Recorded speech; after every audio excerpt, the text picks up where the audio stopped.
সম্প্রতি জলসার পর্দায় শুরু হয়েছে বাবলি সুন্দরী, যার মুখ্য ভূমিকায় রয়েছেন হানি বাফনা এবং স্নেহা গুড়িয়া।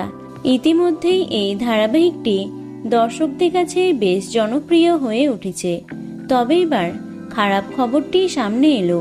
শুরু হতে না হতেই ধারাবাহিক ছেড়ে চিরতরে বিদায় নিলেন প্রধান নায়িকা। বাবলি সুন্দরী ধারাবাহিকে দেখা যাচ্ছে একাধিক অভিনেতা অভিনেত্রীকে, যাদের মধ্যে অন্যতম হলেন অভিনেত্রী প্রিয়াঙ্কা ব্যানার্জি। ধারাবাহিকে একটি খল চরিত্রে দেখা যাচ্ছিল তাকে। বাবলি সুন্দরীতে প্রিয়াঙ্কার চরিত্রের নাম ছিল লিজা। জানা যাচ্ছে এবার এই চরিত্রটির পথ চলা শেষ হতে চলেছে। সম্প্রতি সোশ্যাল মিডিয়ায় একটি ভিডিও শেয়ার করে অভিনেত্রী নিজেই জানিয়েছেন সবটা।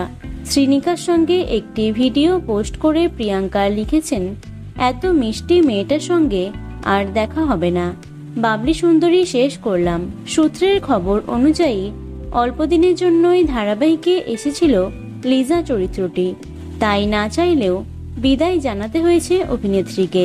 ধারাবাহিকের বর্তমান ট্র্যাকগুলিতে দেখা যাচ্ছে হানি অর্থাৎ গল্পের নায়ক বিনায়ক ভীষণ অসুস্থ এবং তাকে বাঁচানোর আপ্রাণ চেষ্টা করছে বাবলি। সকলের অমতে বিয়ে হলেও ধীরে ধীরে একে অপরের কাছাকাছি আসছে তারা।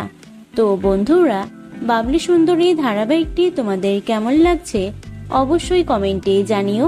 ভিডিওটি লাইক এবং শেয়ার করো। এছাড়াও টলি দুনিয়ার অন্যান্য খবর পেতে চ্যানেলটি অবশ্যই সাবস্ক্রাইব করে রেখো।